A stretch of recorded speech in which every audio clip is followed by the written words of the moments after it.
सिलसिले में मैं जानना चाहूँगा, यहाँ के कार्यकर्ता जो है अभी डॉक्टर नंद कुमार जी हैं, इनसे मैं जानना चाहूँगा कि बाबा साहब क्या शिक्षा समाज में दिया गया। 67वीं महापरिनिर्वाण दिवस है जो बेगूसराय के बहुजन मुक्ति पार्टी कार्यालय में बाबा साहब के बारे में जितना भी कहा जाता है, क्योंकि बाबा साहब जब मानव समान नहीं था, अन्याय, अत्याचार, क्रूर विभिन्न तरह का उड़ा था, चलने का नहीं था, पानी पीने का नहीं था, जितनी भी मानव की समझ होनी चाहिए मानव की वो सारा चीज नहीं था। उस समय बाबा साहब लड़के यहाँ के सामंतियों से और अंग्रेज से, उस समय अंग्रेजी शासन था, उनसे भी लड़के बाबा साहब ने यहाँ के वंचितों को और समाज को हक अधिकार दिलाने का काम किए, स्कूल का द्वार खोले और सबों के लिए एक संदेश दिए, शिक्षित बनो, संगठित हो और संघर्ष करो। शिक्षा शेरनी का वो दूध है जो पिएगा वही धारे। तो बाबा साहब जो कहे हैं, जो आज शिक्षित हो गए, तो कहीं ना कहीं अपनी परचम लहरा में कहीं किसी और का नहीं, सिर्फ बाबा साहब का देन है। आप देखे होंगे दुनिया में बहुत सारे बादशाह बने, तो बादशाह कैसे बना? वो लाखों मजबूर लोगों को गुलाम बना के बादशाह बना, लेकिन पूरा दुनिया में एक ही बादशाह हुए तो करोड़ों मजदूर गुलाम को आजाद करा के बादशाह बने, वो हमारे बाबा साहब डॉक्टर भीमराव अम्बेडकर हैं। मैं इनको तहे दिल से सत नमन करता हूँ और विनम्रता पूर्वक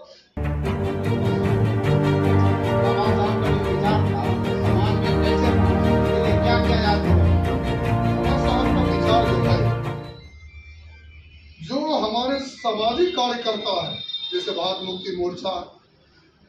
बहुजन क्रांति मोर्चा, और सारे हैं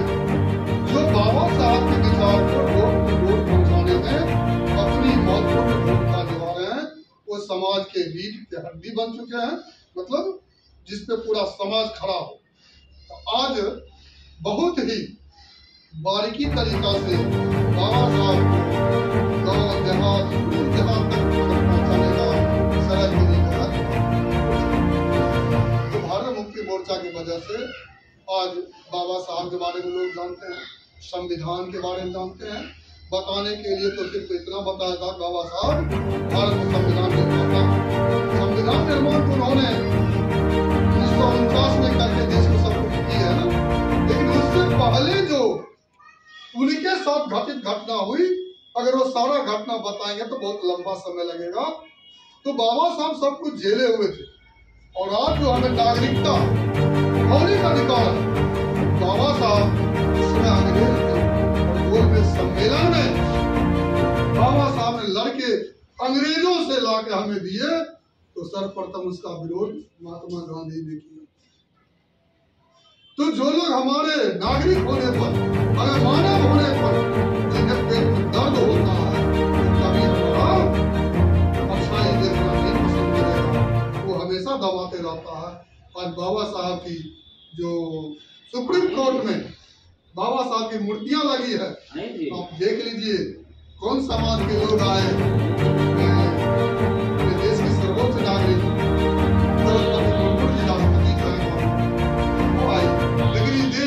प्राइम मिनिस्टर हो, बहुत सारे मिनिस्टर हैं, ना जाने कितने हैं, लेकिन किसी ने नहीं आया, ना बड़े बड़े जज वगैरह जो हैं वो लोग भी नहीं आए। तो इससे दिखाई पड़ता है बाबा साहब जब जीवित थे उस समय बाबा साहब से कम लोग करते थे, लेकिन आज बाबा साहब की मूर्ति देखकर डरते हैं। पूरी दुनिया छोड़िए, भारत में अगर सबसे मूर्ति किन्हीं का टूटता है तो बाबा साहब का, क्योंकि बाबा साहब का अपना अस्तित्व कैसे बना है, मुख लिए हुए हैं,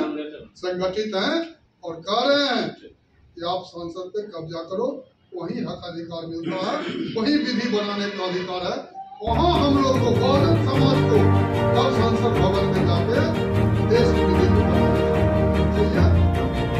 जितनी राजनीतिक पार्टियां हैं उनसे अपील करता हूं। और साथ ही साथ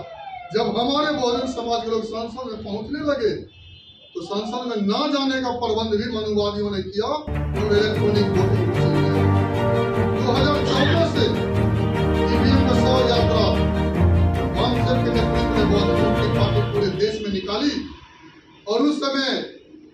माननीय बावन मेश्राम साहब बोले थे कि जब तक ईवीएम रहेगा आप लोग नहीं है, क्योंकि ईवीएम है सुप्रीम कोर्ट का जजमेंट है, उसका उल्लंघन चुनाव आयोग करती है और चुनाव आयोग इस घोटाला में शामिल है। 2014 में जो जजमेंट हुआ था कि विदाउट पेपर ट्रेल के ईवीएम से चुनाव संभव नहीं है, तो पेपर ट्रेल लगाया लेकिन मिलान करने का आज तक काम पूरा नहीं हुआ। इसलिए ईवीएम मशीन से लोग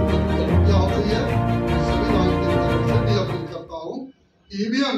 जब आपके पड़ोसी मुल्क बहुत में भाजपा लाता पाकिस्तान आज पाकिस्तान और बांग्लादेश में बंद हो गया, फिर भारत में क्यों नहीं बंद हो रही है, ये बहुत बड़ी खतरे की मशीन है। मैं इनसे बाबा साहब